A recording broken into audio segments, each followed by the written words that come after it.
Attention! This video is not recommended for people who have not yet understood TDX's lore. Because I forgot a few theories in my last TDX theory video, and part 2 of the TDX Christmas came out, and the trailer as well more OSTs are out, so I'm going to make another theory video about TDX.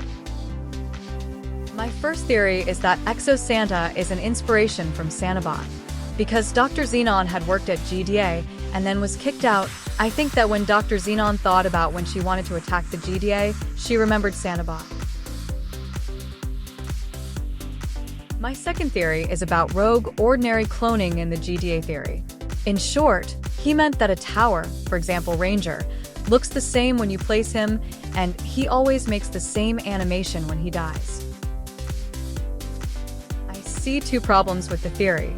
First, the helicopter as well as Zero helicopter makes different noises when it moves or dies. Yes, sir. Flying over.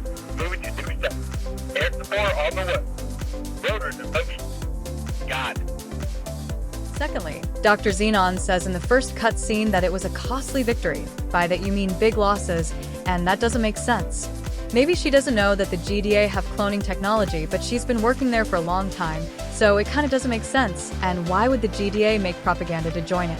That's why I believe that cloning in the GDA is only partial. My third theory is about magnification technique.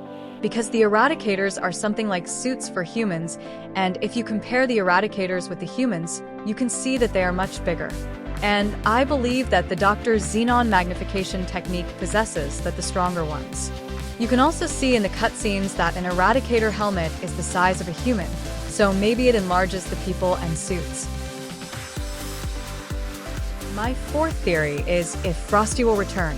Because Frosty died in 2019, and you can fight against his revived version Revenant in 2021, but when he died, his soul came out of the body and is lost somewhere in the Arctic wind. John had said that Frosty died, but we see that the soul or spirit of Frosty came out during the second fight and disappeared into the wind. What is also important is that Rogue Ordinary had said that Frosty is always looking for a new body, but we'll get to that. So I believe that he can come back and take revenge on the GDA and Dr. Xenon. Maybe with the Frosty crystals, but we'll get to that. My fifth theory is about why Frosty attacked the GDA.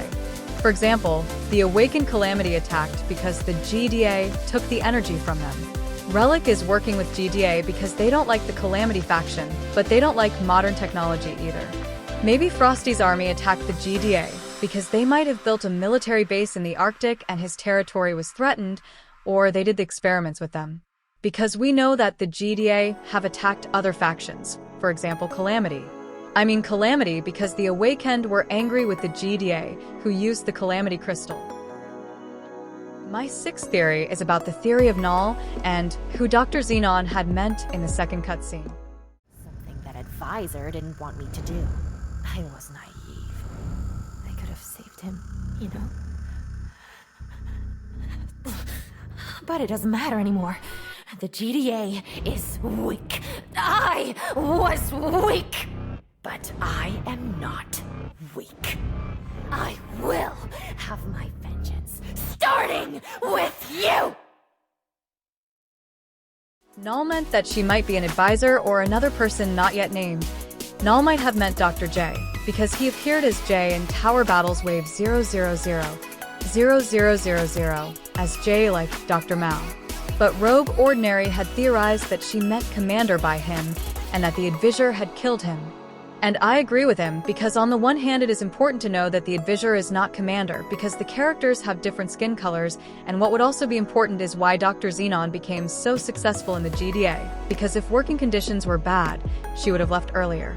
My question would then only be why she helped the Void and Frosty to find the weaknesses of the GDA, even though the Commander had led the GDA.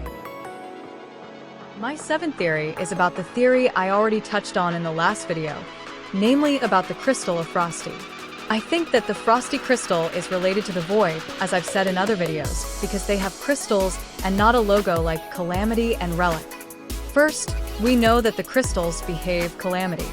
This means that Frosty's faction is rather not a part of Calamity. We also know that the crystal can create snow and ice. And now we come to a part of what the theory is. I believe that Frosty's crystal can also make you immortal, as long as the crystal is active, so to speak. Because you can also see in the Tower Battles Winter Lobby of 2020 that Frosty is dead there, but his crystal is still active. Maybe the crystal can also revive, because that would also explain because Dr. Xenon has become so emotional and the person who lost it wants to come back. My 8th theory is whether Revenant is Frosty. I believe that Revenant was actually a huge skeleton, and when Grimm died, he was in command of the rest of the army, and the soul of Frosty then went into his body. Maybe the giant skeleton agreed with that, but maybe not. And Frosty had then frozen the army, so that they became frozen. And the Ents probably came from the Relic faction because Relic is the nature faction, and that would fit the Ents. This can be explained because if you examine the Revenant more closely, you can see that he has a skeleton body and dead heads on his body. And Frosty didn't have that. But he also has a long fur coat like Frosty, and when he goes out he does the same animation to pull out his weapon, and he can also create snow like Frosty. If you compare it to music, Revenant's music doesn't have the leitmotif of Frosty, but even sounds a bit like Halloween boss music. So again for repetition, after Grimm's army had fallen, a giant skeleton had taken over the lead, and then Frosty's soul went into the body and attacked the GDA with it. My 9th theory goes over where the army of Jacks belongs in the Tower Battles X TDX universe. I think that King Jack had attacked the GDA with the help of Jack, and then when Jack was defeated, he had lost himself, and that a Reaper had taken the lead to take revenge on the GDA. And I don't believe Null's theory that the Grimm is a sub-faction of Calamity, because Calamities always have the Calamity logo, and the Grimm doesn't. But back to the theory, because the Jacks have a lot of importance in Tower Battles, because, for example, when the Halloween event 2020 was there, Jack was in the thumbnail. I also think that, like Frosty, he is a sub-faction of Void. They don't have a crystal in their chest like Frosty, but they attacked around the time the Void attacked. But otherwise, as always, thanks for watching and goodbye.